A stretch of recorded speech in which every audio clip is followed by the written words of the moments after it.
Baik, selamat malam. Malam. Assalamualaikum warahmatullahi wabarakatuh.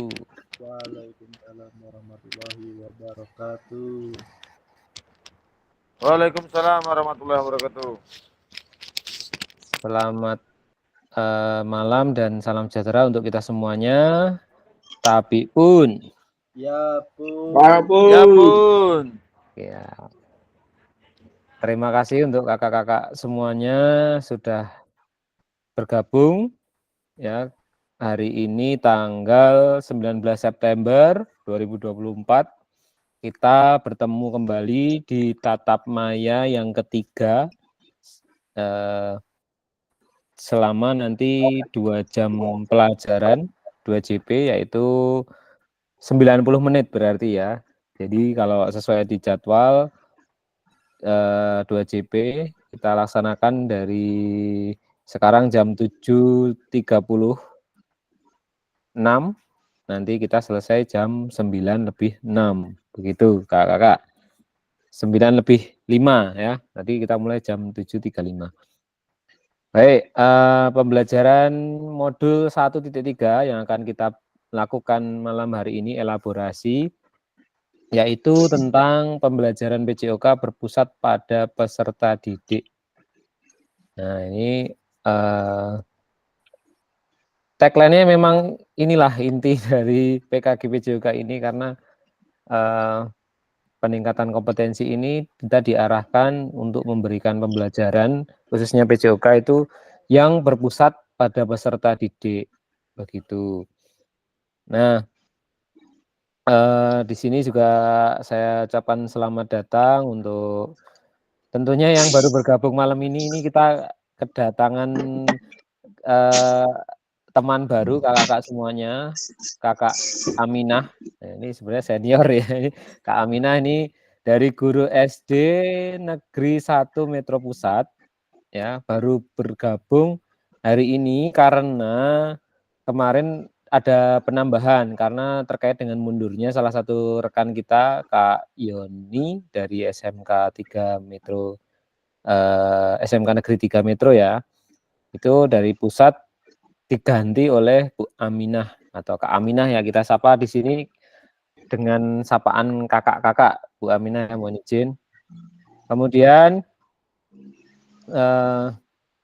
nanti terkait dengan kegiatan kemarin mau janjian mau ketemu, belum ketemu saya dengan Bu Aminah, belum bisa ketemu. Nanti misalnya ada kendala untuk mengikuti kelanjutannya bisa kita janjian untuk solusinya, cari solusi. Baik, saya bacakan dulu kesepakatan bersama terkait dengan pertemuan tatap maya, yaitu menyalakan kamera, mematikan mikrofon, hadir seutuhnya, menghargai waktu bersama, maksimalkan fitur chat, klik raise hand sebelum bertanya, dan gangguan teknis adalah hal yang wajar. Tentu ini yang selalu kita ingat-ingat bersama supaya perjalanan dalam tatap maya ini nanti berjalan dengan lancar. Tentunya kita awali dulu dengan berdoa, semoga kegiatan hari ini diberkahi, semua dapat mendapatkan manfaatnya. Berdoa dipersilahkan. Doa selesai. Baik, tujuan sesi pada malam hari ini, Bapak Ibu diharapkan mampu memahami konsep pembelajaran PJOK yang berpusat pada peserta didik, memahami minat peserta didik sesuai karakteristik bidang jasmani, sosial, emosional, dan mental sesuai usianya. Menganalisis studi kasus kegiatan pembelajaran PJOK berdiferensiasi. Jadi ini tujuan pada malam hari ini, yaitu 5 menit pembukaan, pengingat kesepakatan bersama, pemaparan tujuan sesi, dan penjelasan agenda kegiatan. Kemudian 30 menit ke depan, yaitu role play, kita akan bermain peran pembelajaran yang berpusat pada peserta didik. 15 menit kemudian menuliskan peran guru dan peserta didik dalam pembelajaran SCL di Jamboard. SCL itu ini ya kakak ya, mungkin ada yang udah baca modulnya ya, social cultural learning ya. Jadi kita juga akan membahas lebih detail nanti yang mungkin kakak sudah baca sedikit di harapan saya juga begitu, sudah membaca materi yang ada di LMS. Malam ini kita kuatkan bersama pemahamannya. Kemudian 10 menit aktivitas 2 menelaah berbagai macam karakteristik perkembangan peserta didik dari berbagai jenjang usia. Kemudian 10 menit mencocokkan tabel karakteristik bidang jasmani, sosial, emosional, mental dengan usia anak. 15 menit aktivitas 3 yaitu analisis contoh pembelajaran berdiferensiasi di dalam modul 1.3 dan penutup refleksi dan foto bersama. Baik, langsung sebelum masuki aktivitas 1 ini ada pertanyaan pemantik ya kira-kira. Bagaimana praktik pembelajaran PJOK yang berpusat pada peserta didik itu? Nah, mungkin saya pengen tanya dulu ke kakak-kakak, ada yang mau menjawab pertanyaan pemantik ini?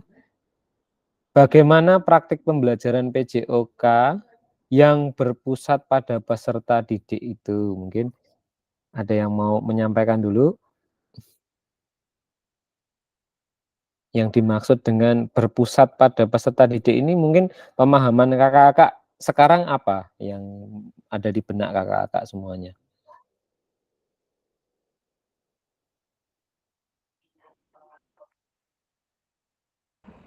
Belum? Ada yang mau menyampaikan mungkin? Ayo monggo senior jawab.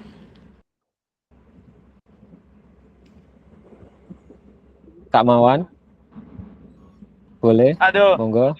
siap izin. Ini senior pada diam ini. Ya, Ya, terima nggak kasih apa-apa. kesempatannya fasilitator. Lo kok tutup layarmu? Masih, Oh masih. iya, oh Masih iya. kan? Praktik Masih nampak kan? pembelajaran PJOK yang berpusat pada peserta didik. Apa yang Mm-mm. menandakannya? Kalau menurut saya pribadi, kalau kita berpusat pada peserta didik ya semua eh, kegiatan proses pembelajaran tolak ukurnya keaktifan peserta didik dalam melakukan kegiatan-kegiatan praktek. Guru hanya sebagai pembimbing atau sebagai pendorong fasilitator kegiatan proses pembelajaran hingga Baik. pembelajaran apa ya Kak, guru tidak banyak berperan aktif, hanya sebagai fasilitator pembelajaran, memberikan pengarahan-pengarahan sedikit lah bahasanya. Terima Oke, kasih. terima kasih Kak Mawan. Kita beri dua tepuk dulu untuk Kak Mawan. Woi, do aktif ini. Oke. Jadi saya mengulas kembali yang disampaikan Kak Mawan. Kalau menurut Kak Mawan tadi kata berpusat pada peserta didik itu maksudnya aktivitasnya yang lebih banyak adalah murid ya Kakak Mawan ya. Sedangkan guru Yeah. sebagai fasilitator. Nah, berarti kira-kira sama dengan saya mungkin saat ini ya Kak Mawan ya. Saya di sini sebagai fasilitator. Kalau misalnya kita mau menciptakan pembelajaran yang berpusat pada peserta didik, mungkin harusnya kakak-kakak yang lebih aktif itu ya, mungkin maksudnya. Nah, tapi nggak apa-apa. Ini kita diskusi bareng ya. Uh, ini apa yang menandakannya? Nah, mungkin dari selain Kak Mawan, Oh iya iya. selain Kak Mawan dulu, yang menandakan pembelajaran PJOK itu berpusat pada peserta didik itu kira-kira apa yang bisa menjadi indikator? Oh ini pembelajaran sudah berpusat pada peserta didik. Oh yang ini belum, misalnya gitu. Mungkin ada kakak-kakak yang mau menyampaikan sebelum saya tunjuk mungkin. Mohon izin ya. Kak Revi mungkin udah open mic soalnya.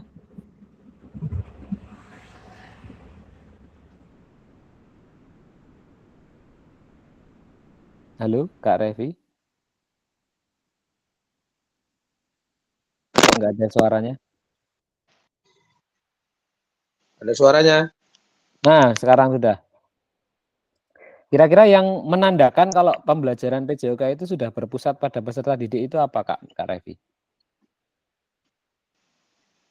Mungkin ya sama seperti Kak Mawan tadi, dari keaktifan anak-anak, lebih banyak keaktifan anak-anak dibandingkan gurunya karena hanya sebagai fasilitator.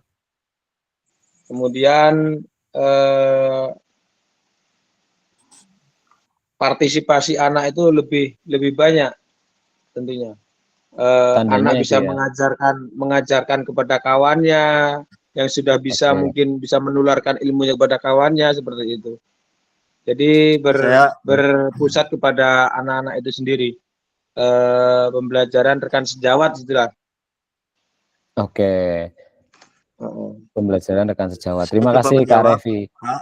Boleh Kak Engki, monggo.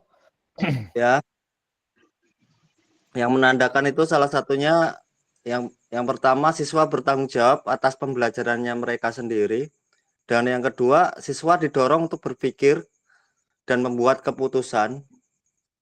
Yang ketiga itu siswa mengembangkan keterampilan berpikir kritis dan pemecahan masalah.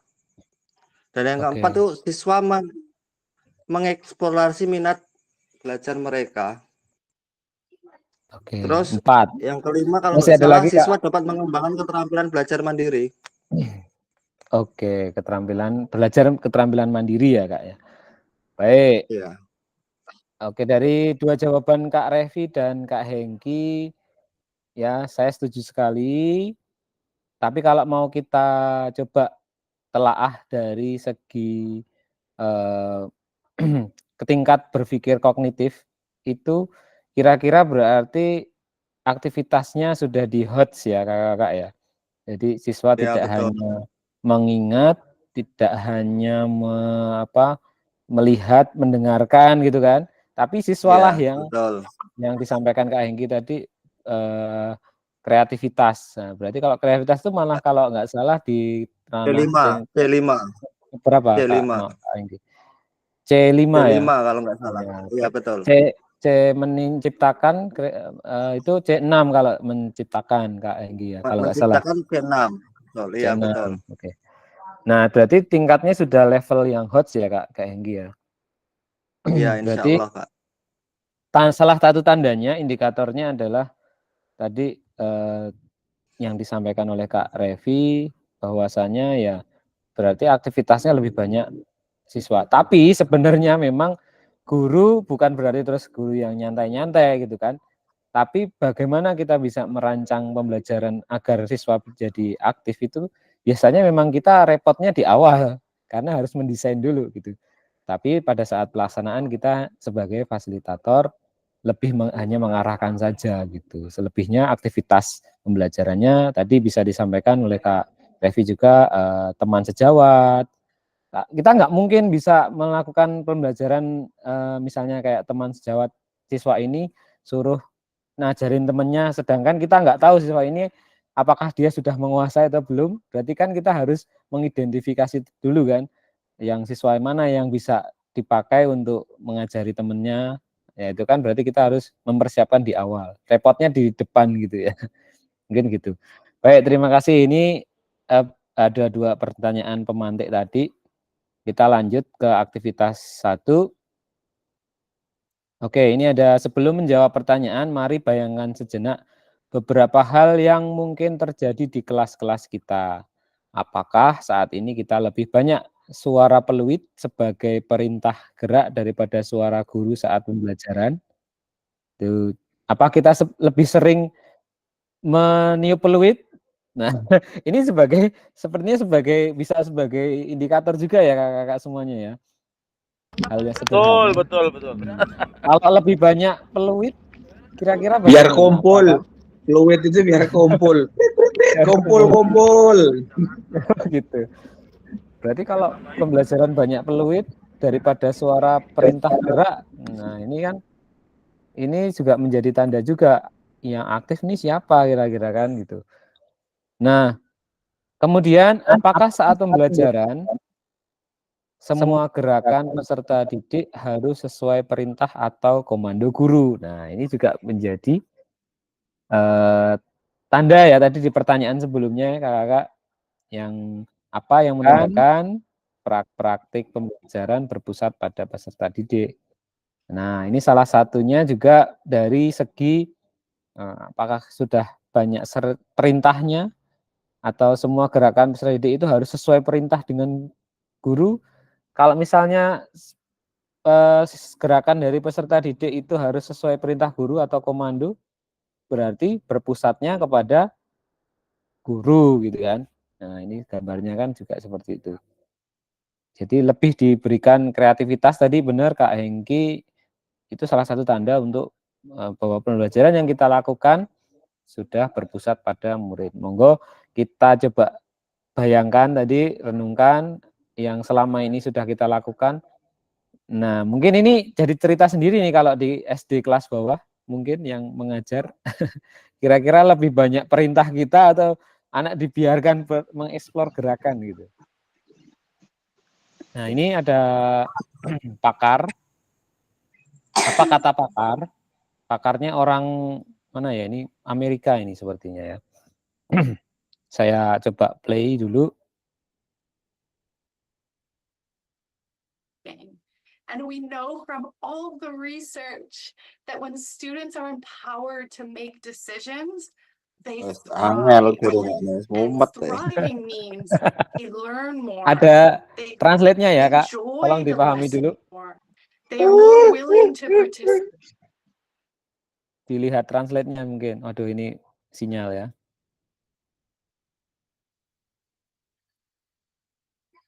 And they're more willing to take that learning and transfer it into their lives. So everything that we know about student-centered learning is really positive. We know that it's hard. You know, we do know that it's different and that it can be challenging and maybe scary if it's not an approach that you're used to, but the benefits are worth it. We know that the outcome is really positive. And so hopefully today what I can do is provide opportunities for you to take that first step if it's something new or something scary for you, or places that you can look for more opportunities to invite students into the decision-making process. Oke. Ini saya coba cuplek sedikit apa yang menjadi inti dari yang disampaikan oleh Cassandra tadi. Manfaat berpusat pada peserta didik ya, kakak-kakak. Sebentar ini saya minimize dulu. Baik, jadi inti dari yang disampaikan Cassandra tadi kurang lebihnya kan melibatkan peserta didik itu mengambil keputusan, meskipun bayangannya mungkin akan sedikit mengerikan, sedikit di luar kebiasaan gitu kan. Ternyata yang dimaksud dengan berpusat pada peserta didik ini sampai ke tingkat pada pengambilan keputusan itu diserahkan kepada peserta didik. Mungkin kalau kita dulu zaman kuliah dulu terkait teori terkait dengan metode pembelajaran, gaya mengajar, ada yang komando. Kalau komando kan dari awal dari guru, kemudian saat melaksanakan juga guru di tengah-tengah, di akhir juga pengambilan keputusannya semuanya guru. Nah, ada seperti resiprokal, pembelajaran resiprokal itu kan di awal guru, di tengah murid, di akhir bersama-sama guru dan murid.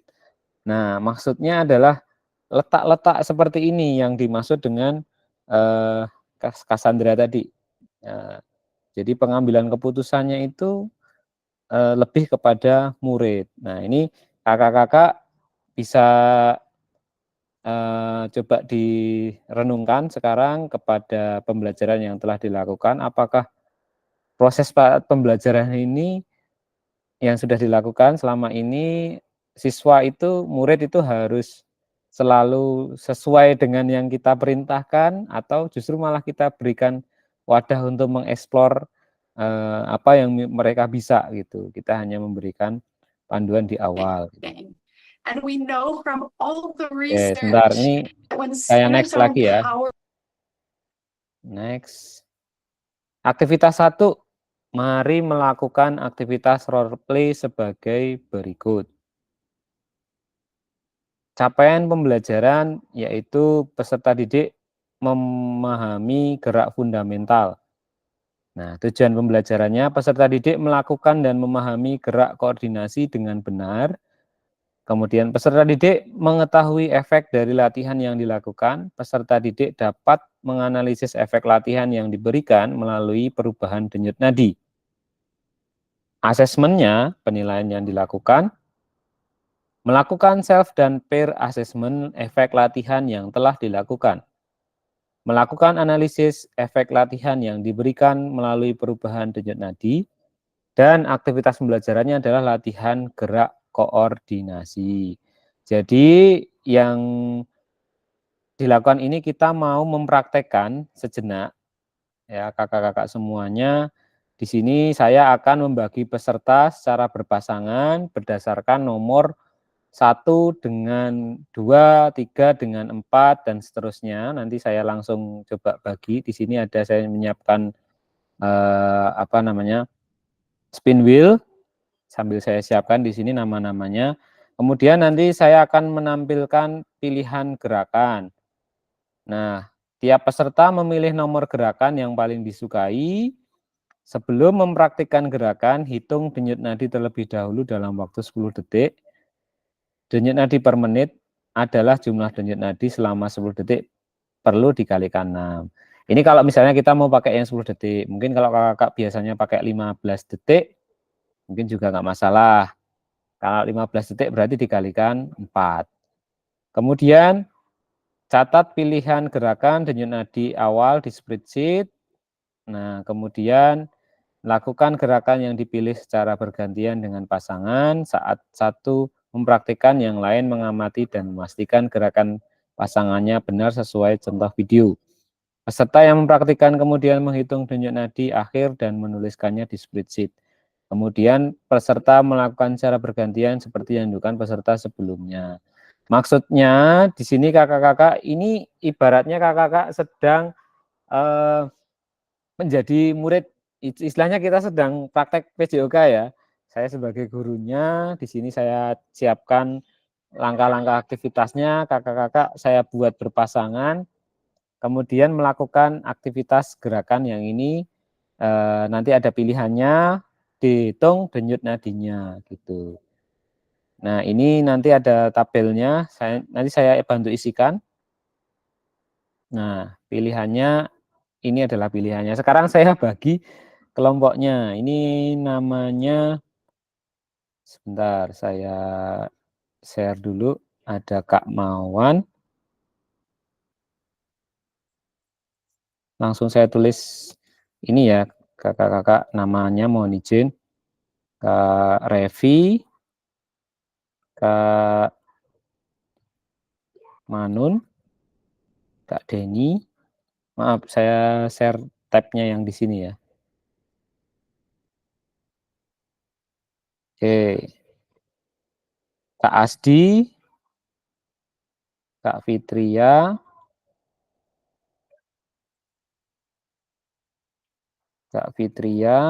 Kak Aminah, langsung izin saya tulis namanya langsung gitu. Sampai lagi yang belum? Kak Agus ya, Kak Agus ada. Sepertinya sudah.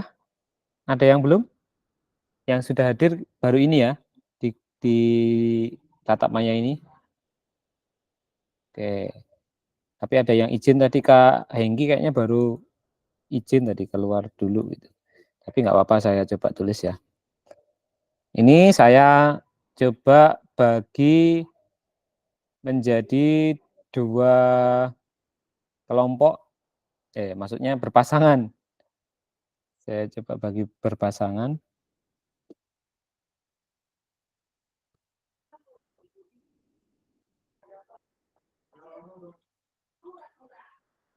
Nah, ini juga bisa langsung sesuai warna. Ya, saya pencet. Nih langsung terpilih. Nah, Aku ini kalau pengen nih. Kak Agus dengan Kak Manut, Metek-metek sih. Kak Denny dengan Kak Fitri, Kak Hengki dengan Kak Asdi, Kak Aminah dengan Kak Fitri, Kak Revi dengan Kak Denny. Ini pembagian kelompoknya. Kelompok 1 ya, saya tuliskan namanya. Nah, langsung saja ya, kakak-kakak mohon di ini kelompoknya. Kita gini aja ya, biar cepat. 1 Kak Agus dengan Kak Manun tadi ya, di yang biru, warna biru ini. Maaf.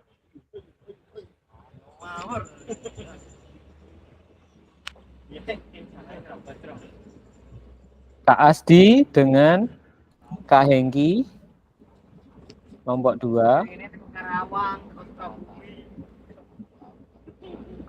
Kak Asdi, halo, selamat malam Kak Asdi. Coba pengen dengar suaranya Kak Asdi. Batuk Jian. Kak Aminah dengan Kak Fitri di kelompok 3. Rubah-rubah weh. Kon ngopo iki? Hilang sinyal. Sebentar. Den, aku Ini- pasrah karo awakmu, Den. Kita cuma main peran biasa seolah-olah kita jadi murid loh Kak di pembelajaran. Nanti Siap, kita siap. melakukan prakteknya di tempat masing-masing. Oke, ini cukup 4 kelompok. Ya, saya tampilkan di sini gerakannya ini Kak. Saya tuliskan di kolom chat ya kelompoknya ya. Ayo do jumping check iki, yo. Buat praktek iki, yo. Baik, kelompok 1 Kak Agus dan Kak Manun, gerakan kombinasi membungkuk dan menekuk. Kelompok 2 Kak Asdi dan Kak Hengki, jumping jack. Kelompok 3 Kak Aminah, lari di tempat, dan Kak Fitri ya. Oh, ini ada 1 Kak Revi belum ini, sorry. Kak Revi. Masih Jadi tadi dengan minta bergabung Mas tadi Denny. itu Kak Dedi tadi. Kak Revi Iya, di Pak kelompok Ci. 5. Kak Revi. Revi loncat di Jadi tempat. tadi Kak Mawan dan Kak Denny gerakan silang tangan menyentuh jari kaki. Memang Saya pasangan tadi Mas sama Dedi ya. Kak Denny. Oh iya ya. Ini kepencet ini tadi apa? Pinwheelnya kepencet lagi jadi berubah ini Kak Revi, maaf. Oke. Karena orangnya baru jumlahnya belum cukup Kak Revi. Tapi nggak apa-apa. Coba dulu maksudnya ini ya. Maksudnya bagaimana? Maksudnya tadi kan sudah saya sampaikan drillnya. Kakak-kakak sebelum melakukan aktivitas ini sekarang dibagi 2 orang berpasangan, 1 sebagai pengamat, 1 sebagai yang melakukan dulu, gitu kan? Nah, ibaratnya kita itu sekarang bermain peran, kemudian nanti melakukan ini. Nah, ini lakukan ya gerakannya ini, gerakannya yang nomor 1. Bentar. Nomor 1 ya.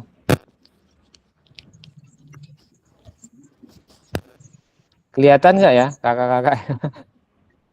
Belum. Nggak kelihatan pakai HP. Nggak kelihatan. Video ini yang saya Kelihatan. role play ini ya. Gerakannya seperti ini. Silahkan sebelumnya jangan lupa kita cek dulu denyut jantung semuanya. Silahkan pegang denyut jantung cari denyut jantungnya masing-masing. Monggo. Kita cari dulu di tangannya masing-masing. Ya. Belum ketemu. Waduh, kok lama ini kayak murid beneran ini kakak-kakak ini. Terlalu menghayati. Siap. Siap. Saya Den, kalau di aku sekolah, hitung Den. kalau di sekolah juga gitu nih. Sama nyari denyut nadinya. Kadang ada murid yang nggak nemu juga kadang. Yang nggak ketemu denyut nadinya di mana. Oke, silahkan. Kalau sudah dihitung denyut nadi temannya atau semuanya sekalian nggak apa-apa sekarang. Sudah? Siap? Kalau sudah ketemu, saya akan bilang mulai. Silakan dihitung. Kalau saya bilang berhenti, berarti hitungnya juga berhenti. Dihitung di dalam hati. Itu ya, Kak. Murid-murid semuanya. Gitu. Ini ecak-ecaknya saya sebagai guru ya. Baik, kalau sudah siap, hitung dimulai.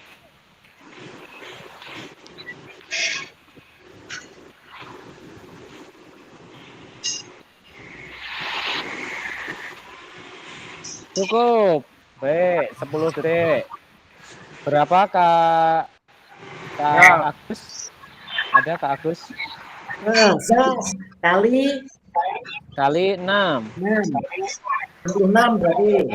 66. Iya. 15. Oke, 66. 12, Silakan. 12. Dikalikan 6. Sudah nggih? Kamu semuanya. Nah, sekarang kita akan melakukan gerakan sesuai gerakan yang nomor yang sudah kita bagi. Ya, ini kakak-kakak monggo menyesuaikan diri di tempat masing-masing untuk melakukan gerakan ini. Kameranya dhuwurnya Pak Cik. Ayo, tampilkan kameranya. Jangan Ini Pak mau Cik. melakukan gerakan ini. Pak Cik, kameranya Pak Cik. Lagi di jalan. Lagi di jalan.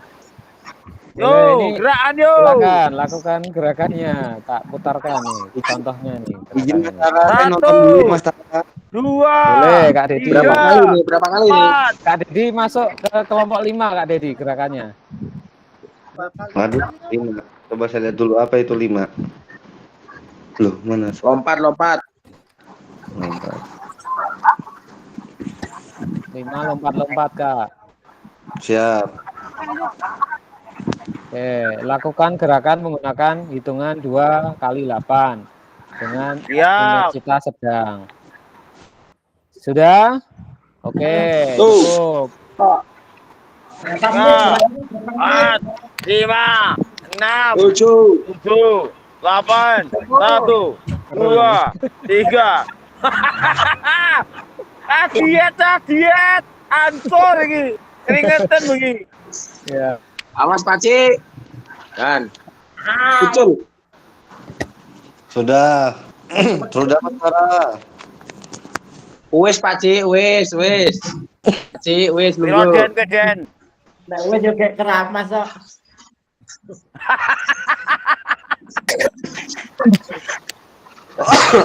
Maaf Kak, saya sinyalnya terlempar ini tadi punya saya. Selesai ya. Terima kasih. Sekarang langsung kita cek denyut nadi lagi. Hitung denyut nadi. Semua sudah siap? Hitung mulai. Mulai dihitung.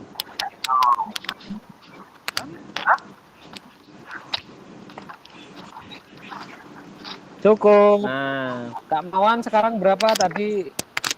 12 ya? Sekarang jadi 15. 15. Naiknya sedikit ya. Oke. Kurang tenanan kok. Kurang. Tenanan lho. Kak Agus, 1, 2, 3, 4, 5. 11 jadi 16. 15 jadi 16. Naiknya seperti itu. Kak Agus. Jadi dari 11 tadi jadi 16 sekarang. 11 ke 16. Baik, lumayan. Kurang Berarti kalau tenanan kok. kalikan 6 berapa? 16 ya, Kak? 36 sama 136. 136 kan?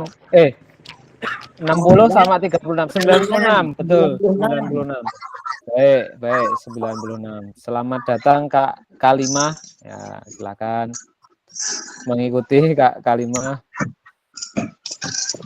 Baik, jadi dari hasil denyut nadi tadi, ini maaf, masih membagikan layar? Oh tidak, lepas ya membagi layarnya. Saya share dulu, maaf, saya share screen. Apakah semua sudah bergantian melakukan gerakan dan observasi? Nah, ini ejak-ejaknya sudah ya kakak-kakak ya. Nah, mari kita melakukan umpan balik. Bapak Ibu dapat memberikan umpan balik mengenai gerakan yang dilakukan oleh pasangannya di spreadsheet yang telah disediakan. Jadi tadi kan ada spreadsheet yang bisa untuk mengisi kan, mengisi apa namanya, hasil ini tadi, hasil catatan ini kan dimasukkan di sini tabelnya, tabel per assessment ini contoh bagaimana kakak-kakak bisa melakukan pair teaching ya. Nanti kalau misalnya mengajar, bentuk contoh aktivitasnya seperti ini. Jadi anak itu saling melakukan apa namanya, aktivitas yang bahkan guru hanya tinggal memantau saja gitu. Contoh dari bentuk berpusat pada peserta didik gitu. Ini saya bagikan link apa namanya, link HTTP SID ini ya Kak. Oh maaf, saya nggak bisa di copy ya ternyata ya di sini. Saya pikir oh ini bisa save link, copy link address. Saya bagikan ke chat. Misalnya kakak-kakak mau melihat contoh tadi tabel yang bagaimana contoh tabel isiannya gitu nih. Paste from clipboard. Mana tadi? Oh, ternyata belum tercopy. Sebentar. Maaf.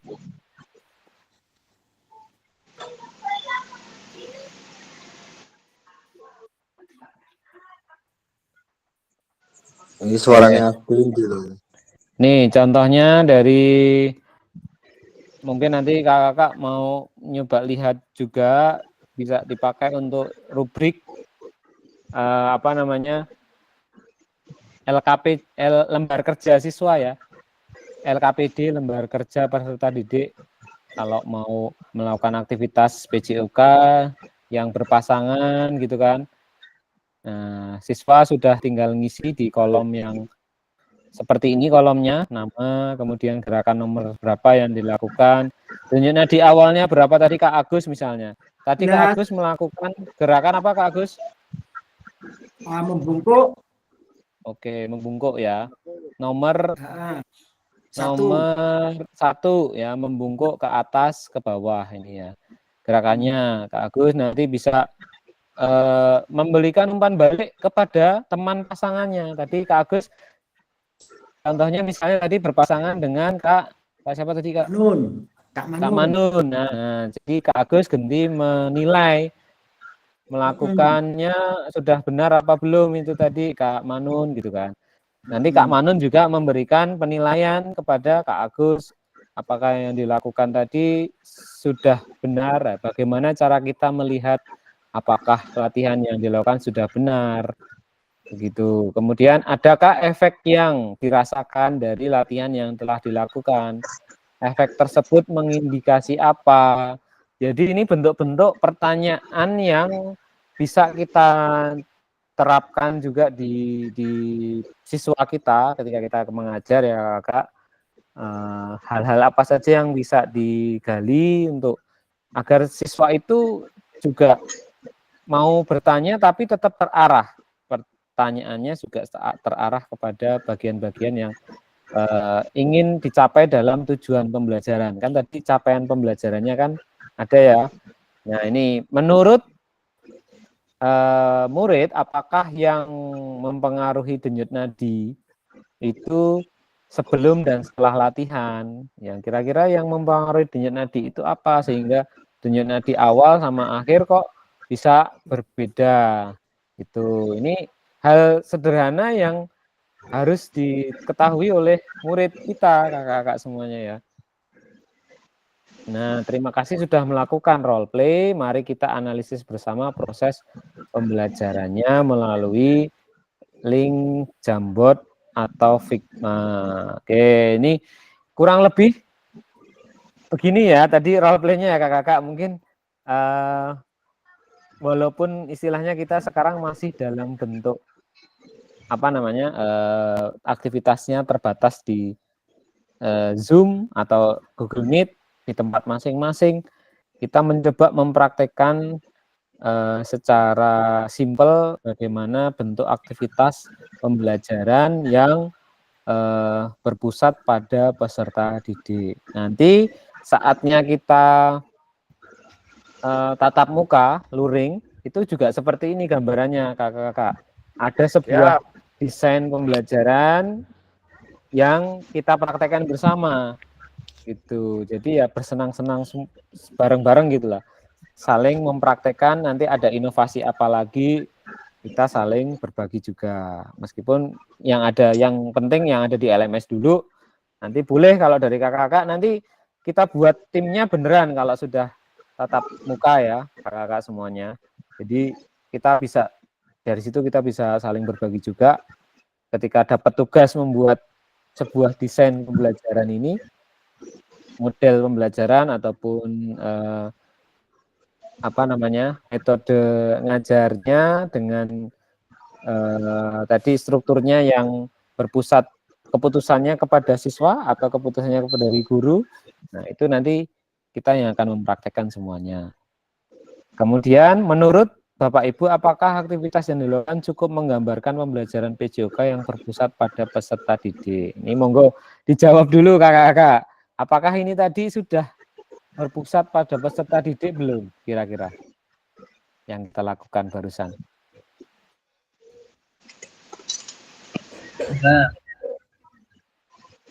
Oke.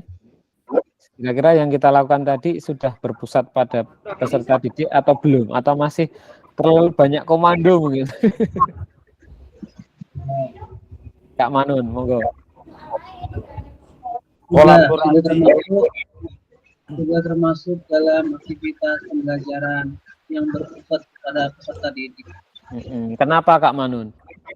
Kenapa berpusat pada peserta didik? Karena melibatkan peserta didik dan memberikan peserta didik itu tugas aktivitas untuk melakukan gerakan aktivitas yang harus dilakukan. Oke, meskipun gerakannya sudah ditentukan ya Kak Manun ya tadi ya.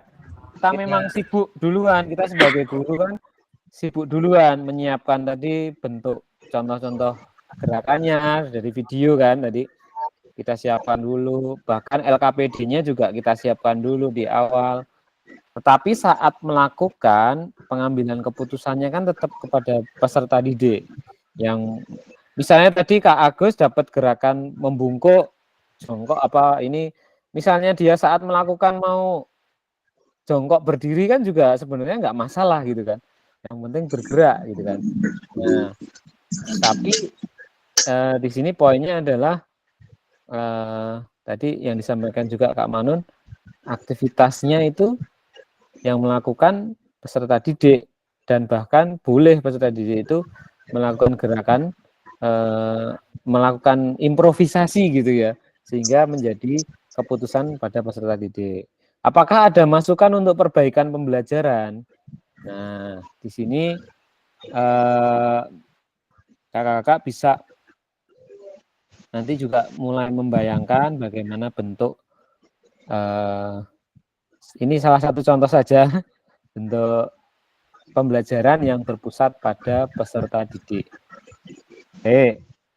Tuliskan peran guru dan peserta didik dalam aktivitas yang telah dilakukan dan berikan pendapat ibu dan bapak di Jamboard. Nah, ini kita diminta untuk membuat refleksi ini, refleksi kecil, memberikan tulisan dari peran guru dan peserta didik dalam aktivitas yang dilakukan tadi itu, pendapatnya apakah sudah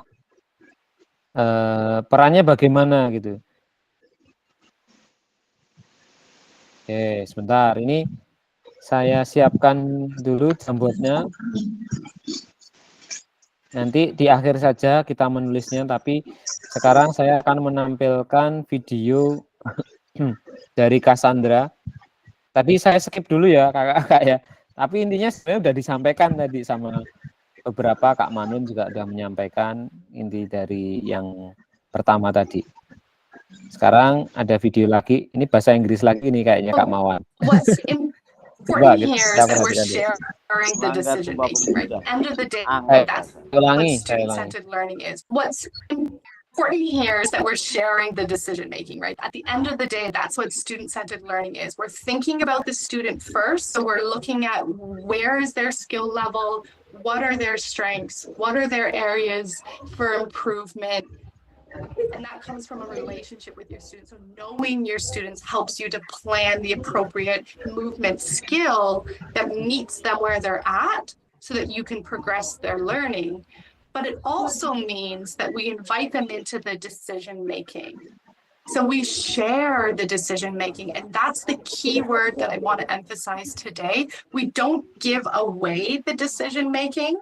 So it's not that you don't have any control anymore and students have all the control. That's not what we're saying. There's a sharing of that responsibility. And we can share decisions around who, what, where, when, how. Oke. Ini kok banyak yang ketawa. Important here is that we're sharing the decision making, right? At the end of the day, that's what students said. Oke, dari video ini Kak Mawan apa siapa tadi yang ketawa? Kalau mendengarkan mungkin kita nggak usah mendengarkan ya, mungkin nggak tahu artinya. Baca aja Kak Mawan ya. Tapi inti dari inti video ini tadi apa nih Kak Mawan kira-kira? Ya sebuah pemaparan video tentang proses pembelajaran serta evaluasinya. Jadi apa, mengapa, bagaimana, apa, di mana itu sebuah statement yang untuk bisa menciptakan sebuah pembelajaran yang berpusat pada peserta didik sampai tahap pertanggungjawaban atas gerakan-gerakan yang dilakukan oleh peserta didik. Hingga guru bisa memantau, bisa mengevaluasi proses pembelajarannya, hingga kalau saya ini bakat-bakatnya juga bisa terpantau juga ketika pusat-pusat gerakan itu berpusat pada peserta didik. Terima kasih. Oke, makasih Kak Mawan. Baik, jadi kurang lebihnya tadi disampaikan di video itu juga berkaitan dengan pengambilan keputusan ya kakak-kakak ya. Jadi bukan berarti kendali ada di murid, gitu kan tadi yang disampaikan sama Kak Mawan juga nih. Jadi kendalinya bukan di murid, tetapi kendalinya tetap di guru. Hanya saja pengambilan keputusan itu siswa diberikan keleluasaan pengambilan keputusan. Bukan berarti bisa mengendalikan pembelajaran gitu kan. Tetap ada pedomannya, ada pakemnya, tapi saat melakukan aktivitas itu murid menentukan bagaimana nasibnya dia dalam aktivitas tersebut gitu kan. Nah, jadi ini penjelasan lanjutan terkait dengan berbagi keputusan dengan murid. SCL ya, Student Center Learning. Saya tadi salah nggak ya? Student Center Learning atau pembelajaran yang berpusat pada peserta didik. Oke, lanjut. Saya next. Ini gimana nih? Kok nggak mau lanjut? Nah, oke. Peran guru dan peserta didik dalam pembelajaran Student Center Learning ya. Itu peran guru bertindak sebagai fasilitator dalam proses pembelajaran, sedangkan peserta didik aktif dalam proses pembelajaran dengan memberikan gagasan, saran, dan kritik. Kemudian mengkaji kompetensi mata pelajaran yang harus dikuasai murid pada akhir pembelajaran. Berpartisipasi dalam merumuskan, mengembangkan, dan memproses materi pembelajaran. Kemudian kalau guru merancang strategi dan lingkungan pembelajaran yang dapat menyediakan beragam pengalaman belajar, kalau muridnya mengkaji kompetensi dan strategi pembelajaran yang ditawarkan oleh guru. Guru membantu murid mengakses informasi, menata dan memprosesnya. Kemudian murid membuat rencana pembelajaran untuk mata pembelajaran yang diikutinya. Dan terakhir, guru mengidentifikasi dan menentukan pola penilaian hasil belajar murid yang relevan. Kalau murid belajar secara aktif dalam kelompok maupun individual dengan cara mendengar, membaca, dan sebagainya. Oke. Dalam SCL, guru akan berperan sebagai fasilitator dalam proses pembelajar. Peserta didik akan dilatih untuk memiliki tanggung jawab atas kegiatan belajarnya dengan panduan guru sebagai fasilitator agar materi kegiatan dan pengukuran pembelajaran masih dalam koridor capaian pembelajaran yang diharapkan. Dalam hal ini, guru dapat mendorong perkembangan peserta didik karena guru bukan satu-satunya sumber belajar. Tuh, kemudian ini ada contoh jenis-jenis pembelajaran SCL. Maaf, pertanyaan ya. Jenis-jenis pembelajaran SCL apa yang pernah Ibu dan Bapak praktikkan dalam pembelajaran? Kira-kira jenis pembelajaran apa yang berpusat pada murid yang pernah kakak-kakak lakukan di sekolah ini kira-kira? Mungkin ada yang mau berbagi? Pak Cik, bisa Pak Cik? Pak Cik, monggo, silakan. Kayak Waktu tutur itu Pak. pembelajaran bola basket ya. Di materi bola basket, cespas, jemput, ya, dan dribbling. Tapi di perkembangan selanjutnya itu kita kasih 3-on-3, anak-anak bermain 3 lawan 3, ada sebuah kelompok yang mengamati. Yang mengamati ya seperti tadi ada apa catatan yang harus dibuat mereka. Jadi di permainan 3-on-3 itu anak akan mencatat berapa kali ada di kelompok A itu melakukan cespas. Itu memang harus dilakukan. Ada yang melakukan syuting. Kalau syuting gagal, rebound itu juga tercatat. Jadi anak teliti, tapi guru juga mengamati itu supaya nanti perbandingannya benar. Nah, ada juga yang melakukan assist dan sebagainya. Dari kegiatan itu nanti akan terekam oleh anak-anak sambil asik memperhatikan temannya bermain dengan gembira. Tapi yang bertugas ini juga secara itu mencatat kapan ada assist, kapan ada anak melakukan syuting dan masuk, ada yang rebound, terus dan sebagainya tadi yang diminta. Nah, begitu. Oke. Kak Pak Cik ya. Itu kalau misalnya kita klasifikasikan Pak Cik, itu masuk ke jenis yang mana kira-kira Pak Cik? Jadi murid tadi kan diminta dalam berkelompok, kemudian kelompoknya yang main-main, yang sedang mengamati gitu ya Pak Cik ya. Itu kira-kira masuk ke jenis yang mana ya Pak Cik ya? Oke, mendeki jari. Jenis, maksudnya jenis pembelajarannya itu ini di layar itu kan gitu ya. Yang ini Kak Pak Cik di saya mungkin Pak Cik tadi ya. Bukan, maksudnya kelihatan nggak Pak Cik? Small group discussion, role play and simulation, discovery learning, self directed learning, cooperative learning. Ini memang bahasa Inggris semua Kak Mawan. Kita tuh harus belajar bahasa Inggris. Yang mana kira-kira Pak Cik? Atau mungkin teman-teman yang lain? Saya belum paham semua ini diartikan apa kalau di small group discussion itu tadi role play dan sebagainya. Kalau saya discovery ya malah role play and simulation itu ya. Apa Kak Cik? Mungkin bisa masuk malah role play and simulation. Oke, saya juga baru mau saya ini. Betul. Pak Cik ini kayaknya memang yang Pak Cik lakukan tadi kayak memang role play and simulation. Jadi kelompok melakukan simulasi tapi juga ada pembagian peran perannya sebagai pengamat dan sebagai pemain kan gitu kan tadi. Betul. Oke. Oh bener Mun, bener. Betul. Berarti Pak Cik udah baca materi ini kayak Kak Mawan. Keren. Oke. Nah, mungkin ada yang lain selain Pak Cik. Terima kasih Pak Cik. Tepuk tangan dulu 3 kali untuk Pak Cik. Oke, yang lain mungkin ada yang mau berbagi pembelajaran yang lain. SCL apa yang pernah Ayo. dilakukan di sekolah.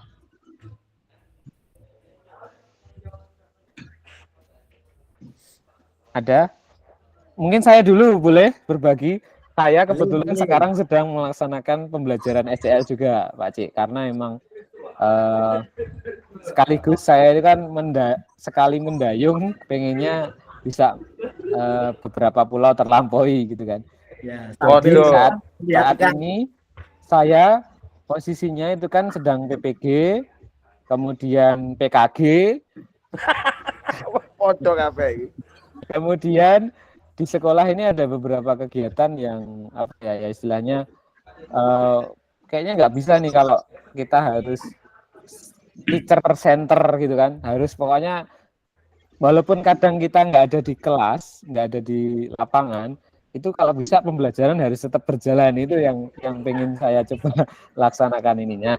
Saat ini saya membuat pembelajaran SCL juga berbasis project based learning. Kebetulan juga sekolah ini sekarang sedang gencar-gencarnya project P5.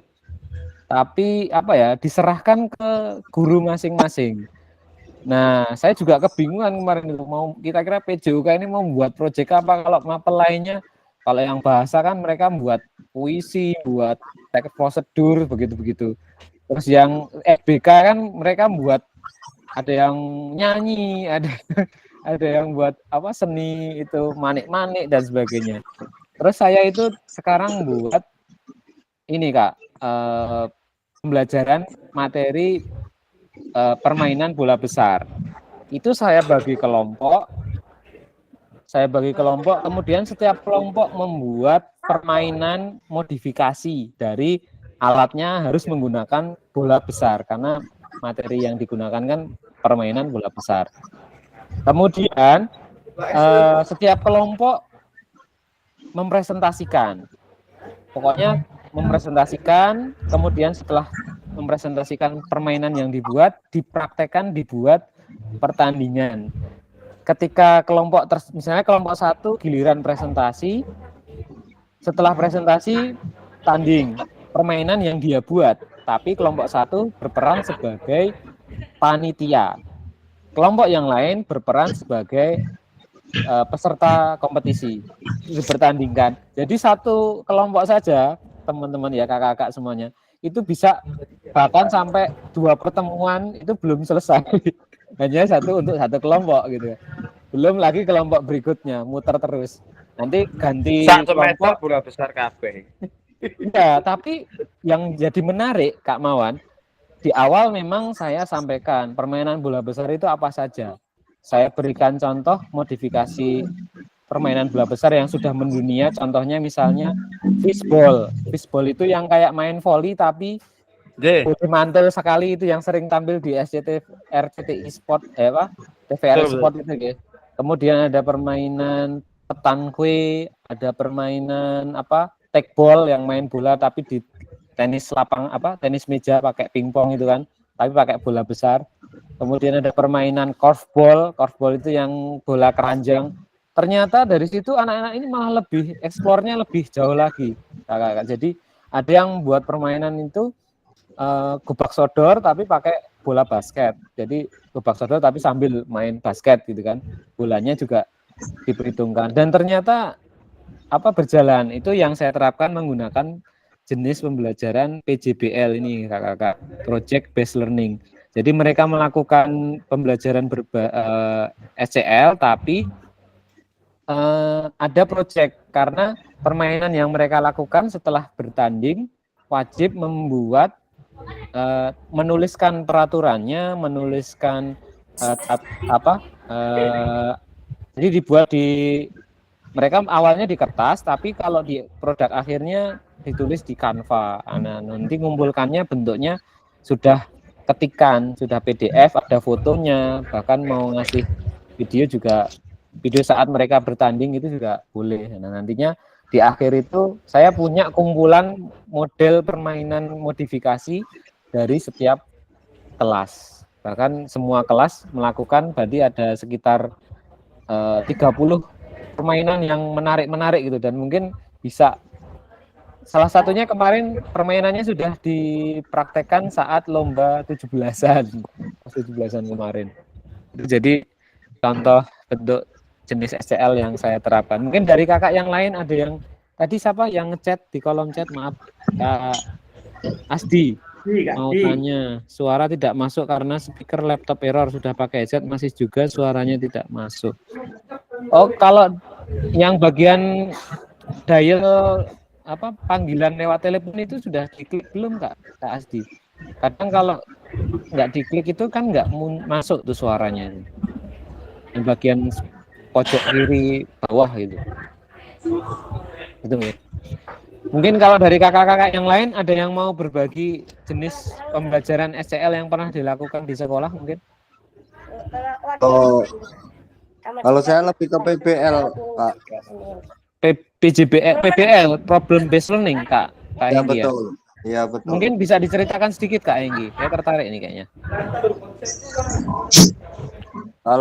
Kalau saya kenapa saya ngambil PBL, yang pertama problem based learning adalah metode pembelajaran yang menggunakan masalah-masalah nyata sebagai pemicu untuk belajar. Terus dari tahap-tahap PBL itu, yang pertama itu saya menggunakan kemampuan berpikir peserta didik secara individu maupun kelompok, Kak. Oke. Itu yang pertama. Dan yang kedua itu saya melibatkan siswa secara langsung dan aktif selama belajar. Siswa itu saya libatkan secara aktif selama belajar, baik dalam umpan balik maupun ketika saya mengasih LKPD. Terus yang ketiga itu PBL didasarkan pada teori kolaboratisme dan konstruktivisme kalau nggak salah. Oke, itu contoh penerapannya bagaimana Kak? Maksudnya peserta didik dihadapkan oleh sebuah masalah atau bagaimana Kak? Angel pendu Hengki.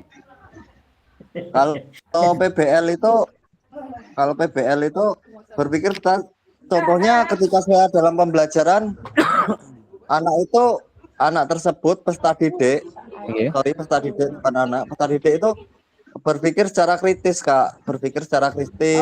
Contoh nih, saya dalam pembelajaran PJOK. Jadi ketika pembelajaran PJOK itu, ketika kita mengasih contoh sebelum kita melakukan aktivitas, kita kasih contoh tersebut, anak tersebut bagaimana cara melakukan agar siswa tersebut tidak melakukan hal-hal yang melibatkan, dalam arti ketika kita roll depan ataupun roll belakang, kita bagaimana caranya agar siswa tersebut bisa melakukan dengan baik dan benar.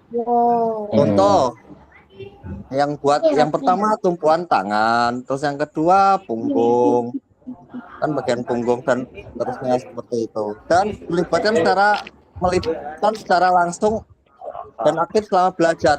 Nah, ketika dalam pembelajaran siswa itu umpan balik.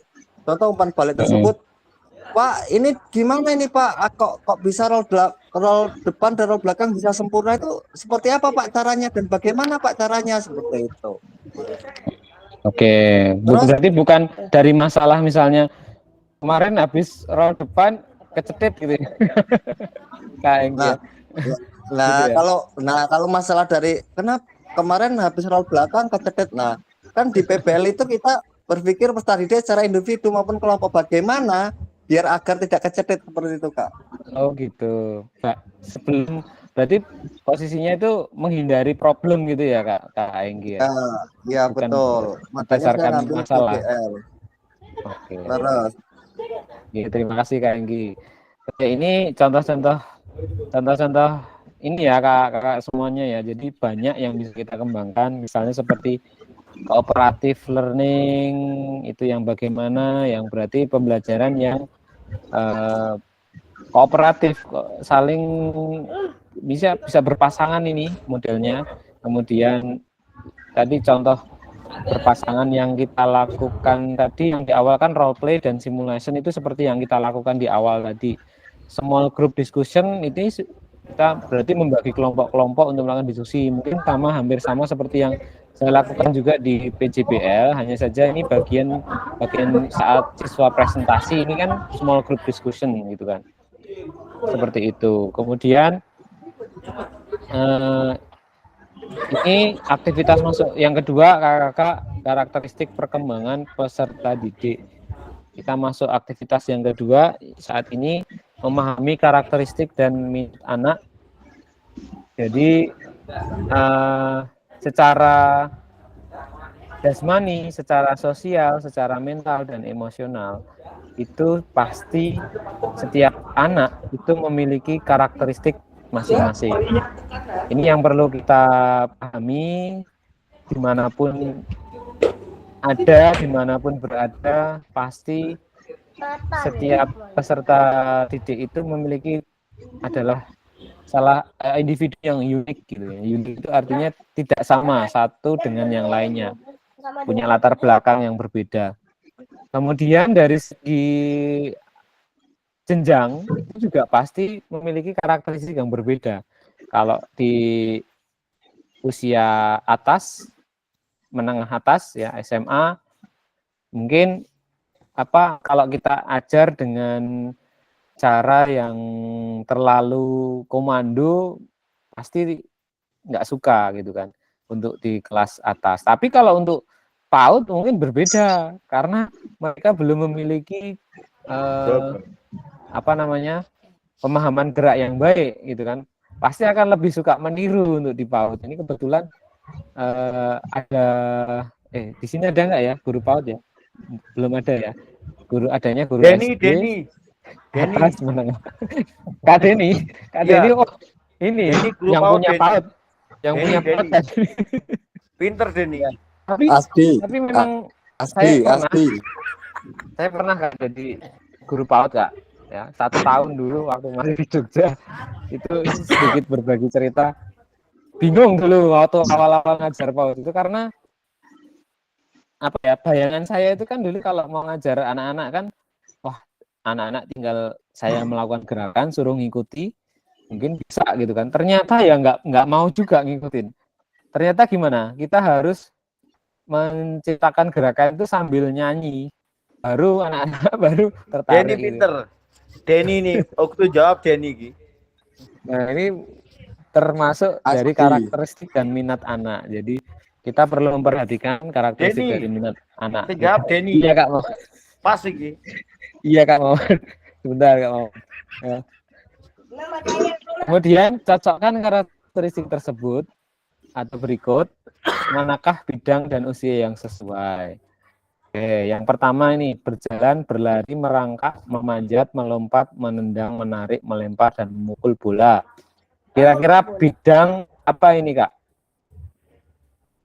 Jasmani, sosial, emosional, mental. Jasmani ya? Jasmani. Yang pertama ini jasmani bidangnya. Kira-kira untuk usia berapa Kak? Gini loh. Gila. Maksudnya karakteristik yang pertama ini kan jasmani. Iya betul.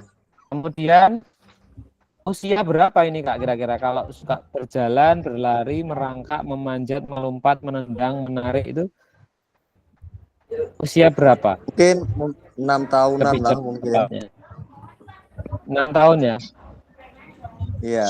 Oke, tahun. Coba kalau 6 tahun kita tandai dulu 6 tahun sama jasmani. Yang kedua, anak-anak pada usia ini mulai mengembangkan rasa diri mereka sendiri dan belajar untuk memahami perasaan orang lain. Mereka juga belajar untuk bergaul dengan teman sebaya. Ini kira-kira usia berapa Kak kalau usia ini sudah belajar memahami perasaan orang lain? 12 belajar gaul. 12 tahun Kak. 12 tahun. Iya. Oke, coba nanti bener apa enggak jawabannya. Kita lihat di next slide. belum lihat yang habis 25 ya. Tuh, Kak. Tadi jasmani, yang kedua sosial. Gitu ya maksudnya ya, Kak ya. Nah, umurnya Ya. nanti dulu, kita bidang dulu aja. Yang ketiga, mereka mulai mengalami emosi yang lebih intens seperti kemarahan, kesedihan, kecemburuan. Mereka juga mungkin mulai mengalami tekanan teman sebaya. Nah, ini yang mana ini? Kira-kira emosi apa mental? Emosi. Itu biasanya ke mental.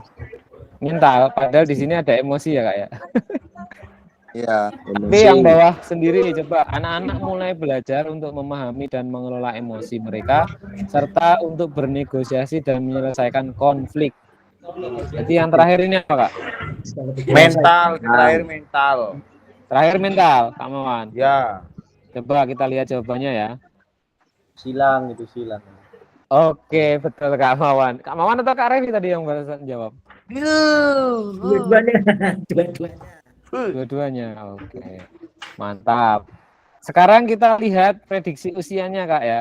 Yang pertama tadi usia berapa, Kak? Yang berjalan berlari 6 tadi? tahun. 3-4 tahun. Ada yang jawab 3-4 tahun, ada yang jawab Kak Hengki 5-6 tahun. Kita lihat jawabannya, Kak. Ternyata jawabannya adalah 0-2 tahun. Benar nggak ini? Maksudnya Benar. ini. Oke, yang jasmani iya 0 sampai 2 tahun. Kemudian yang kedua ini sosial ini untuk usia 5-6 tahun. Ini mulai belajar bergaul. Ini memahami perasaan orang lain. Ini seusia anak saya ini 5 sampai 6 tahun. Kemudian mereka mulai mengalami emosi yang lebih intens, marah, sedih, cemburu ya. Mereka juga mulai mengalami tekanan teman sebaya dan tantangan sosial lainnya yang dapat mempengaruhi emosi mereka. Ini kira-kira berapa tahun ini, Kak? 12. 12. SD apa SMP ini, Kak? SD. SD. Coba kita lihat jawabannya. SD. Apakah SD? Betul, 6 sampai 12 tahun SD. Ini kakak-kakak yang ngajar di SD ini pasti paham ini ya karakteristik anak-anak di SD. Yang terakhir berarti berapa tahun nih? Ada 2 pilihan nih, Kak. 34 atau 12 sampai 18 nih. Belajar memahami, mengelola emosi, bernegosiasi, menyelesaikan konflik. 12, 18. Bener nggak? Salah ternyata, Kak. Tetap SD, Kak. Masih kepintaran SD, Hengki, kepintaran. Beneran. Berarti Kepintaran harusnya ya. SMP ya, Kak? SMP sampai SMA ini ya, yang terakhir ya. Menurut kakak-kakak. Bisa soalnya. Kenapa? Menyelesaikan konflik soalnya ya. Uslete sing salah berarti. Iya, bro, kayaknya. Iya, Ya, memang ya. benar nih, setuju juga saya harusnya 12 sampai 18 tahun ini, Kak, yang terakhir. Oke. Oh, ini ngedit dulu, Kak, kalau mau pindah, Kak. Saya nggak bisa ngedit, Kak. Oke, mari diskusi. Apa pentingnya guru mengetahui karakteristik peserta didik?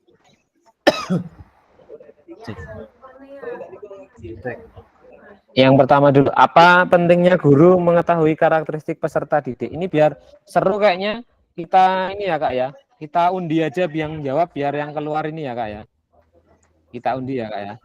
Boleh? Dhisik sing tuwek. Bukan, kita undi aja, Kak, biar seru, Kak ya. Saya pencet ini. Pasti, saya tahu jawab pasti. Pasti. Weh, dukun tenan weh. Weh, tak kira pasti. Kak Hengki.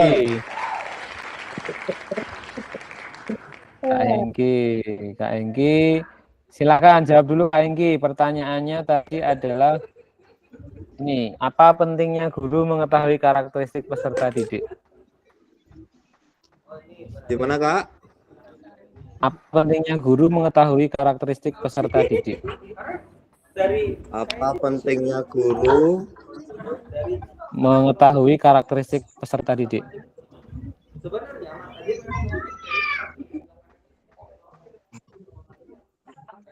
Ngetik di mana, Kak? Kak Hengki lama.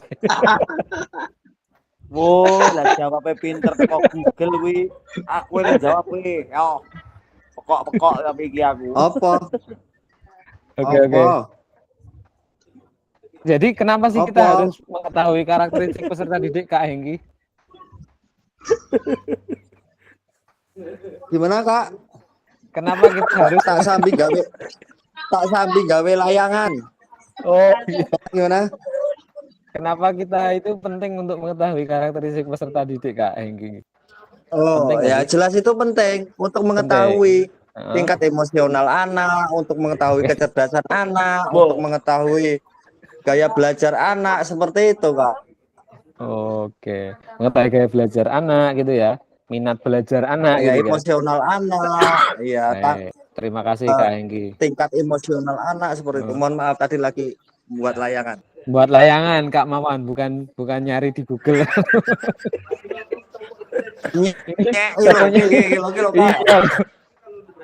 Saya nggak tahu aja Kak Hengki loh. Wah, ini serunya belajar sama teman-teman page juga itu ya gini. Oke, pertanyaan yang kedua. Bagaimana cara mengakomodasi berbagai karakteristik dan minat peserta didik dalam pembelajaran? Ini coba kita kembali ke spin wheel ya. Nah, biar adil. Adil. Kak Hengki lagi jangan-jangan. Baik, saya remove dulu karena Kak Hengki udah jawab. Sekarang saya lanjut. Asik tenan. Diborong ini kabeh apa kok. Ini kalau arisan mending ini Kak. Kak Hengki dapat banyak. Kak Asdi ada nggak?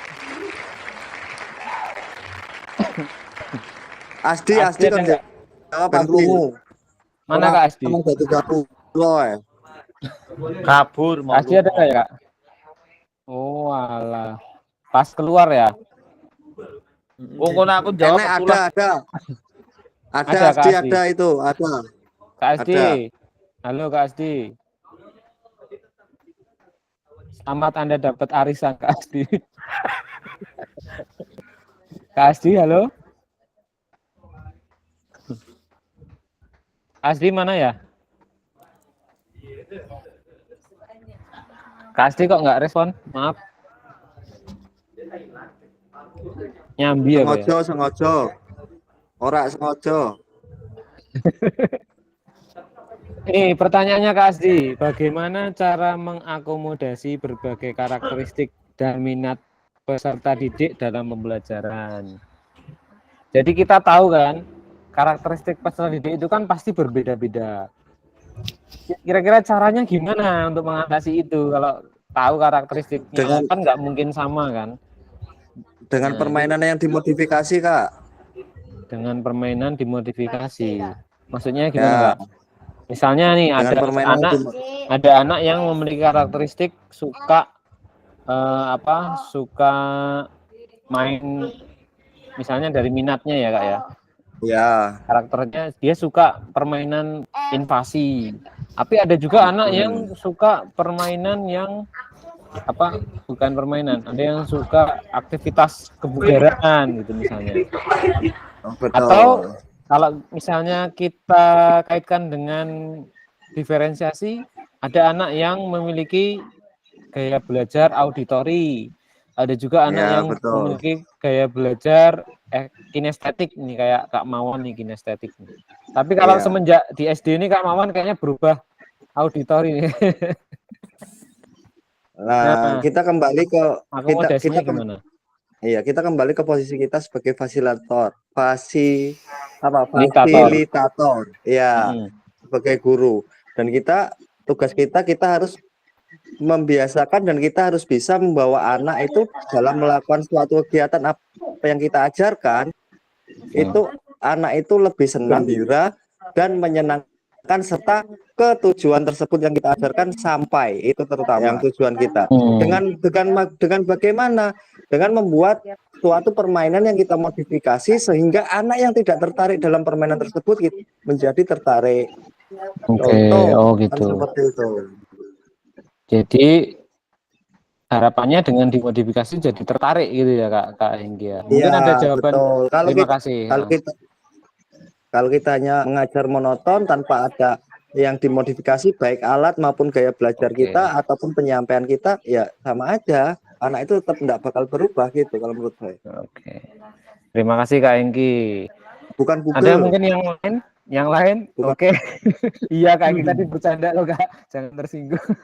Kita bercanda. Maaf. Ada yang lain mungkin Kak? Dipilih modi apa karakteristik yang lebih dominan, yang lebih banyak di kelas itu apa? Itu dipilih itu. Nah, disajikan itu, diberi yang itu. Sementara yang sedikit minoritas yang Kak. diberikan juga. Cuma supaya lebih menarik juga dipilih karakteristik yang dominan di kelas tersebut. Oke. Oke, ini materi ini sebenarnya relevan banget mungkin sama materi yang sekarang baru teman-teman yang sedang menghadapi piloting PBG. Kak Denny kepanggil nggak Pak Denny ini? Tahap 3 ini udah ini. Ya, kepanggil. Alhamdulillah. Kak Mawan juga berarti ya? Ya, Kak Mawan. Alhamdulillah. Nah, ini pertanyaannya sangat relevan sekali dengan materi di PPG nih Kak Mawan.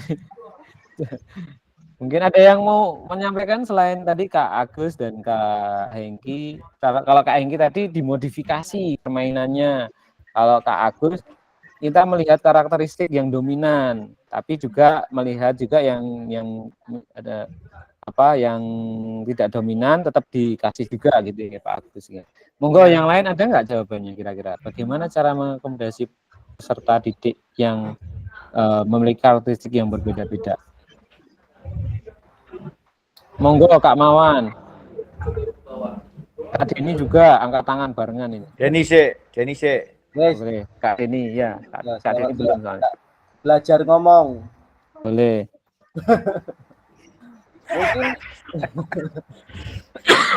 Mungkin untuk mengakomodasi dengan berbagai karakteristik siswa itu lebih ke diskusi tentang pembelajaran yang akan disampaikan ya. Oke.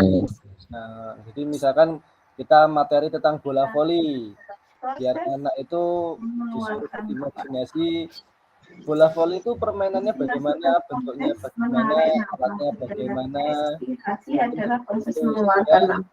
Jadi ada dua. Minat dalam belajarnya itu lebih termotivasi. Oke. Terima kasih Kak Denny. Mungkin kakak-kakak pernah membaca ini salah satu modul di PPG juga di modul 1 diferensiasi. Mungkin kakak-kakak pernah ini ya. Nah, ini diferensiasi.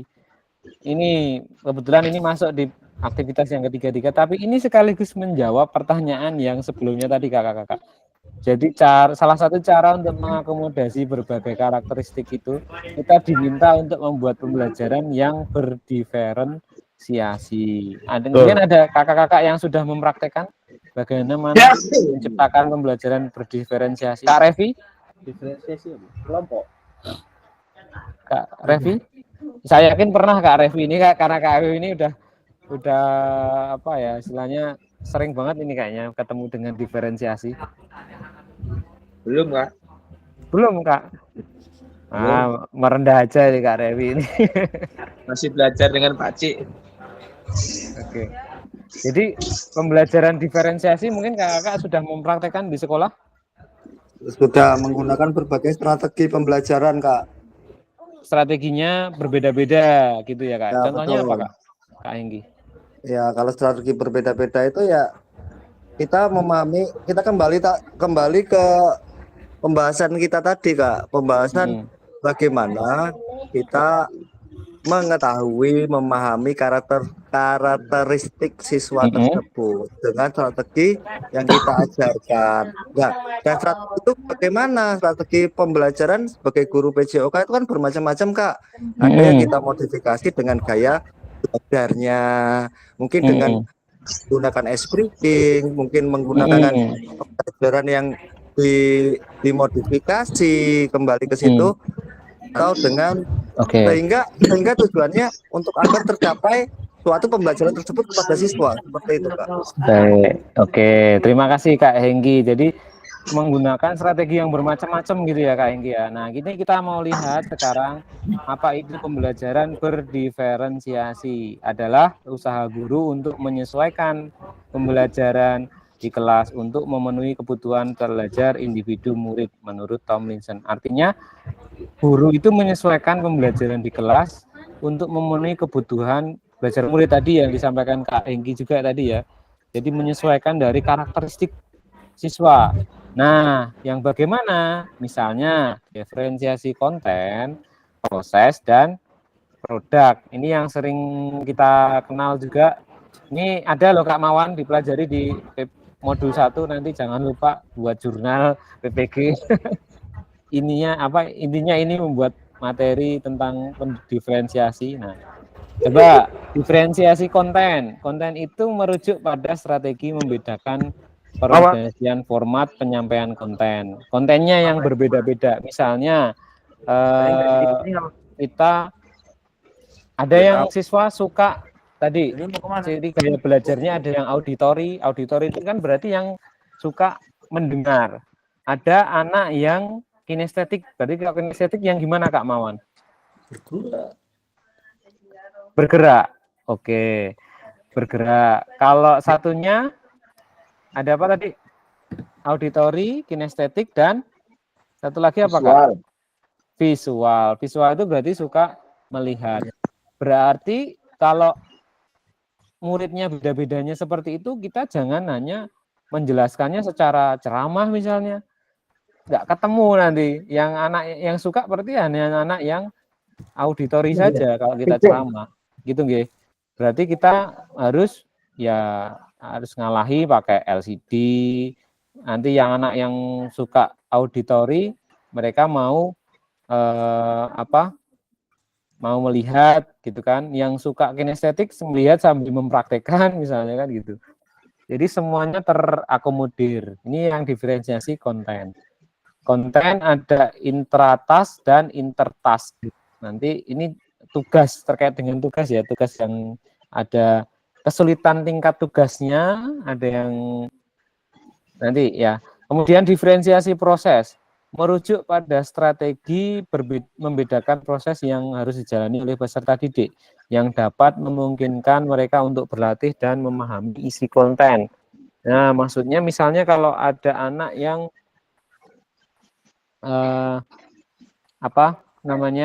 proses dalam melaksanakan proses pembelajaran beda-beda. Ada yang mereka dengan diskusi, ada yang mereka dengan metode yang lainnya, tidak harus diskusi gitu kan. Nah, saat proses pembelajarannya itu dibuat berbeda-beda aktivitasnya. Anak yang suka diskusi ya melakukannya dengan diskusi gitu kan.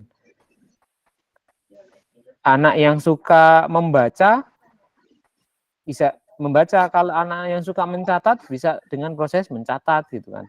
Kemudian yang ketiga adalah diferensiasi produk. Nah, ini yang saya lakukan juga tadi di contoh pembelajaran project based learning yang saya lakukan tadi, membuat permainan modifikasi itu kan produknya yang berbeda-beda. Ada anak yang buat permainan kombinasi gobak sodor dengan basket, ada yang buat permainan bola bekel dengan sepak bola di produknya hasilnya. Ini terkait dengan produk yang dihasilkan itu berbeda-beda. Anak diberikan kebebasan. Itu nggih, ini ada 3 contoh bentuk diferensiasi. Kemudian setelah membaca dan berdiskusi situasi pembelajaran 1 dan 2 tentang contoh langkah-langkah pembelajaran diferensiasi di LMS, adakah kendala yang Bapak Ibu alami dalam melakukan strategi pembelajaran berdiferensiasi dalam PJOK? Nah, LMS-nya sudah dibaca belum kakak-kakak? Kak Mawan, Kak Revi. Aduh. Baik. Kalau belum, nanti bisa dibaca lagi terkait dengan LMS. Karena kalau belum baca ya mau jawab pertanyaan ini ya mungkin belum bisa jawab gitu kan, karena belum baca. Gagasan baru apa yang Bapak Ibu dapatkan dari contoh-contoh penerapan strategi berdiferensiasi dalam modul? Nah, sebenarnya di dalam modul itu ada beberapa contoh penerapan strategi diferensiasi. Nanti bisa dibaca lagi biar kakak-kakak semuanya mendapatkan gagasan. Nah, syukur-syukur bisa diterapkan langsung, dicobakan di sekolah. Jadi biasanya kan ada istilah learning by doing ya Kak Mawan ya. Belajar itu kalau disambil dipraktekkan pasti akan lebih melekat gitu kan ya. Jadi enaknya sih gitu. Kalau ada contoh, ini pembelajaran dengan strategi apa ini kan, kita terapkan langsung di lapangan. Kira-kira berjalan bisa apa enggak gitu kan. Begitu. Baik, selanjutnya setelah sesi ini unggah hasil refleksi modul 1.3 di LMS. Gunakan pertanyaan refleksi untuk menulis refleksi Anda. Tugas meneh ya Kak Mawan ya. Hancur tugas meneh. Pada akhir sesi kita hari ini, Bapak Ibu memahami konsep pembelajaran PJOK yang berpusat pada peserta didik, memahami minat berdasarkan karakteristik bidang jasmani, sosial, emosional, mental, dan sesuai usianya, menganalisis studi kasus kegiatan pembelajaran PJOK berdiferensiasi.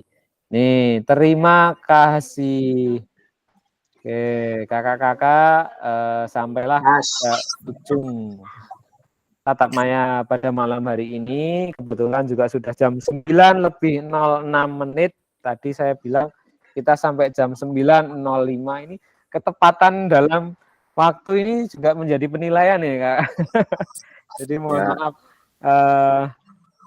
Mungkin tadi dalam saat kita berdiskusi banyak yang belum mungkin belum maksimal juga. Saya sadari itu, mungkin ada yang belum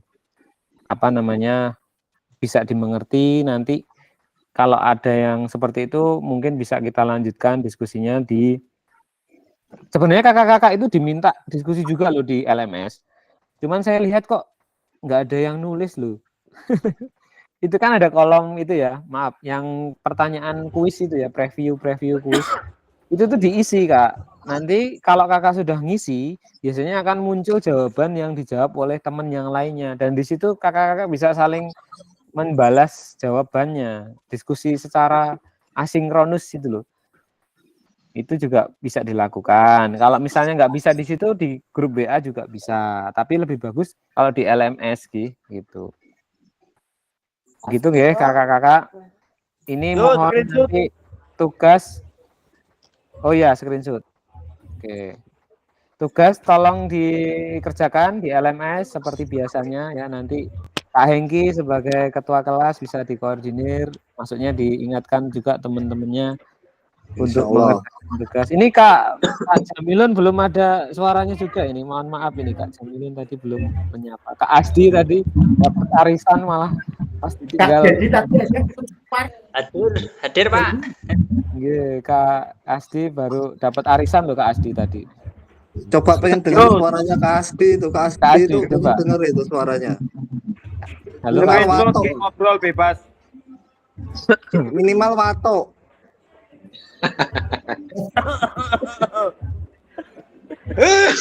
Kak Asdi, jurnal sudah selesai. Kak Asdi sudah hijau semua.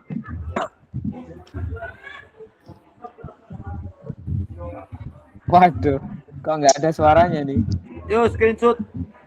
Oke, kakak-kakak, Bu Kalimah, ya Kak Kalimah juga hadir. Kak Fitria, tolong ditampilkan dulu. Saya mau screenshot. Kak Fitria.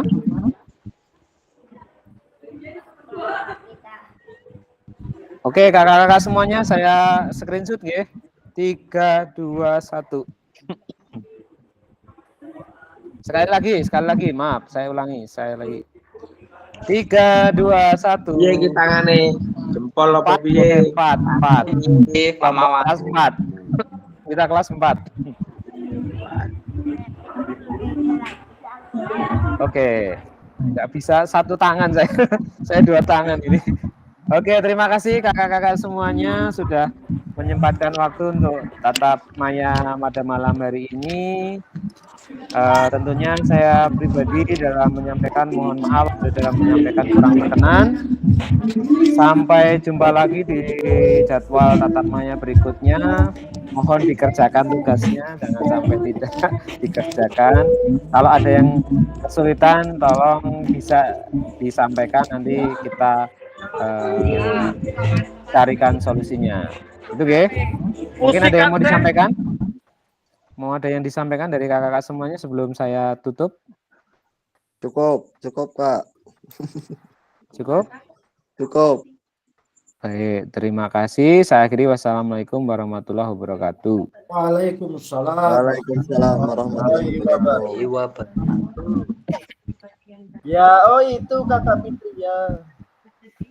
Iya. Belum kenal ya Kak Deni ya?